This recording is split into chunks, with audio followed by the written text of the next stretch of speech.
How to clear your watch history on TikTok. Let's get started. Launch your TikTok app. You will land to the For You page.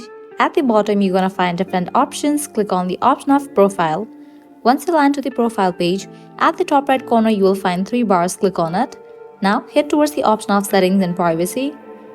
Now over here you will find different sections. Under content and display, you will find the option of activity center. Open this option.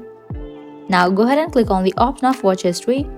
Now in this page you will be able to find all of your TikTok watch history. Now how can you delete it? For that, what you have to do is at the top right corner you will find this option of select. Click on it.